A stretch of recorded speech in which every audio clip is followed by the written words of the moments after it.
Ready when you guys are.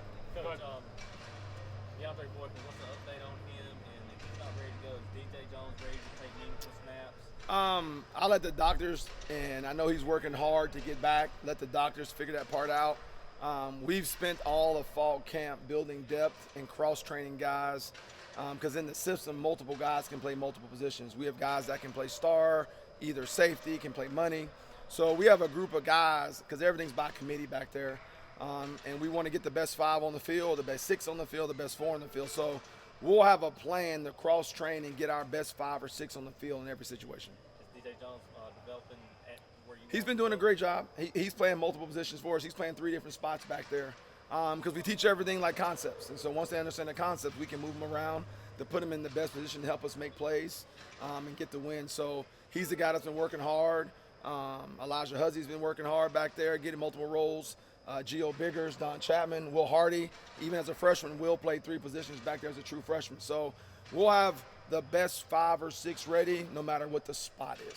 Coach, how challenging has it been to bring in so many guys, so many transfers from different schools like Armani, Derek, Elijah Huzzy? How challenging has that been to bring them in from all these different systems and then mold them into the UNC? It's funny because we go through every January like we're teaching all freshmen. So whether you've been in the system 3 years or 1 year or 1 month, we start from day 0 in January. So they got it in January like they were a freshman showing up on campus, and it's our job to get them ready to play by the first ball game. So I think those guys come in with experience. They come in as seasoned veterans who have played a lot of football. So you're getting a guy that's more mentally ready than a true freshman out of high school. And now, again, you're teaching them concepts. Man coverage is man coverage. It's about techniques. Cover 3 or quarters is those systems. It's about eye discipline and technique. So as part of changing technique is probably the biggest thing because they've been used to doing something by another coach. But from a standpoint of experience and know-how and understanding the concept of defense, those guys have been pros. Seems like Elijah's made the jump from FCS to FBS pretty naturally. Yeah, I mean, because he's a competitive kid. You know, he's a competitive football player, and in this game, if you're very coachable and you're super competitive and driven, you have a chance to play anywhere. So sometimes height and size and speed and logos, some of that stuff doesn't matter when you get a kid on the field and he plays with great heart and passion like Elijah does. He's done a great job. What about Tayon Holloway? What does he provide that allows you to do different things in the secondary? I think he has he has natural ball skills. He has natural athleticism. He's a guy that can run and has some length. He comes from a background of playing offense, so he's used to having the ball in his hand, getting the ball out of the air. And I think coming in here last year and being injured and missing the season with a red shirt, and really he just started playing football, getting ready for the bowl game. So he was literally like a true freshman coming off those surgeries. So he's done a great job of just competing, making plays in space, making plays on the ball. So he's one of those young guys you get excited about, and the more he keeps getting developed and the more he keeps getting experience. What's it been like kind of coaching Tayon? I saw you talking with him over there. Yeah. I tell you what, he has a great attitude, and it's refreshing as a coach sometimes when everything's new to him, right? You teach him something, it's like, oh, he has those, I got it moments. And as a coach, that's a breakthrough for him because he's a young kid that hasn't played a bunch of ball. So I think he's easy to coach because he's hungry to learn. He doesn't get sensitive. And you can coach him hard. You can put your arm around him. There's a lot of things you can do with him because he's so eager to learn the game of football. Coach, you kind of talked about some of the new additions that have come in, things like that. What, if anything, makes this year's secondary unit kind of unique to last year's secondary unit? Year 2. I think anytime you've been through something with the training wheels on and trying to learn everything through a fire hose, right? And now you have guys like Gio Biggers who, if I ain't there, he can lead the meeting. You have Don Chapman who, if I'm running one drill, they can get the drill going and teach concepts because now, being in the system, being battle tested, they understand the mistakes they made. They've touched that hot stove. They understand the route concepts that hurt this coverage. So I think having an experienced group that's been through the fire just makes them different for one reason. They have confidence, right? They know what's going to happen. They know the ins and outs of coverages. And I think they've done enough bad things, which is in a good way, to understand that we know how to do it right. And so now we get to go out and play, and I think the thinking part is off of them. Now we can just let loose and play. And so I'm looking for a group to take a jump mentally to have a chance to make more plays because they know what to do because they're now experienced in the scheme. You mentioned the fire. You said they've been through the fire. It was a little hot at times last year. It's always hot.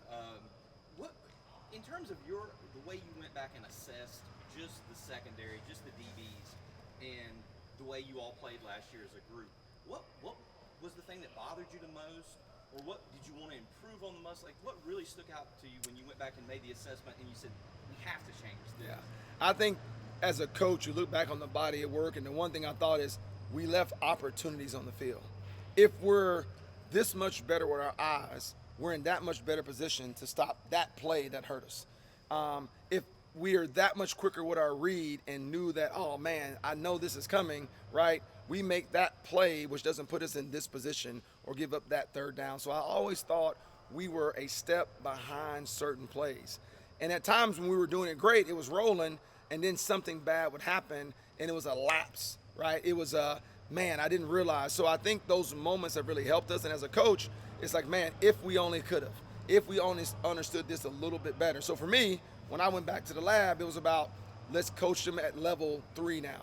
Okay, 1 + 1 is 2, but we want to get to the 2 + 2 and the 3 + 3. We want to go more advanced with our knowledge of the scheme so that we can make the plays we were one step away from. And did you and Gene, I'm sorry.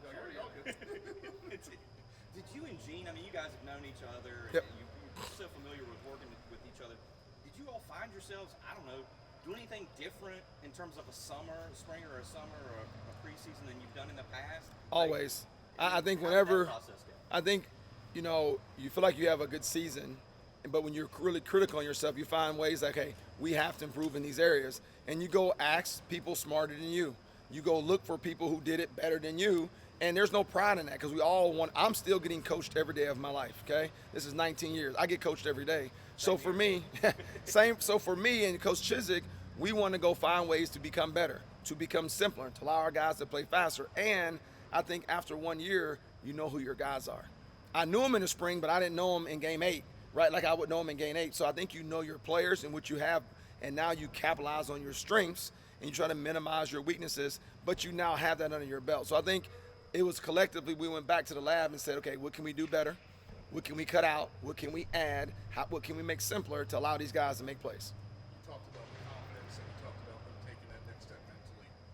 Based on what you've seen from the preseason camp, is this defense ready to go out on the field, and have they made the improvement you needed them to make? Well, right now we're undefeated.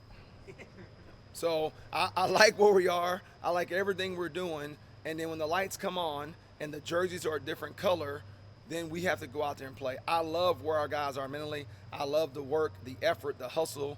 I like the confidence. I like how they're coming together. And now we got to put it together for 4 quarters on Saturday nights to get the W's and do what we need to do to win as a football team. So I'm excited. I'm very encouraged, and I can't wait to see them play. Go ahead. Is Caleb Cost the guy that can help you think? I hope so. I mean, I think all these guys coming in here have the ability to play. It's just a matter of when the lights click on for all of them, whether you're a freshman or a senior or a transfer. Everything out there is earned based on practice reps. He's done a good job. He's made plays. He's flying around. But he's young, and he has a lot to learn, but he has a lot of ability, and he has a lot of young talent, and I love his demeanor. He doesn't walk around like an 18-year-old out of Sandy Creek High School that just got here, right? But he did just walk out of Sandy Creek High School playing 2 sports, and he just got here. But he has made some strides in camp, and I'm proud of the way he's worked. Sam, we got time for one more. Touched on it a little earlier, but it's safety. It seems like you've had some musical chairs there this camp with the different guys that you've had and haven't. Like, I think Don was in a red jersey the other night, Saturday night. Like, have you been able to get him back? He looked like he was running around some today. And just what have been the challenges there? You haven't had Will Hardy. What? I think from the very beginning, because we cross-train. So I think when guys have to go out for a boo-boo, we have other guys that can come in and play, and we have a rotation where they're getting a lot of reps. So, and fall camp's long, right? It's okay sometimes if a guy has to miss a day because you have capable guys to take his place, and when he comes back, there's a seamless transition because they all know the best 5 or 6 are going to play, and the next 2 or 3 are going to back them up and give them reps because we don't want just 5 guys playing 60 plays a game, right? So we got to have depth in our ranks, which I think we have more depth when we have a healthy group this year than we had last year. I think we have more guys that can go in and give us meaningful snaps than we had last year because of our depth that we've been able to build and the experience these younger guys from last year got, like a Marcus Allen, like a Will Hardy, they didn't have before. So I think as a healthy unit, we have more depth, and I think it's been seamless because we do cross-train. Just to follow up on that, talking to Mac, he seems like you guys are pretty confident in Marcus and Elijah and Tayon at corner. Sort of those makes it sound like those would be the first three that you're kind of depending on. At safety, who would you say are sort of your top 3 or 4 guys? Like who are you counting on? I think right now you look at all those guys, they've been competing. I think if you look at Gio and Don and Will and Stick Lane, Derek Allen, I mean, there's a DJ Jones. All those guys play safety, but they all play other positions. So I think those 6 guys have a chance to be factors for us throughout the season at multiple spots. All right. Everybody good? Thank you, Thanks, guys. Rob. Appreciate you. Man.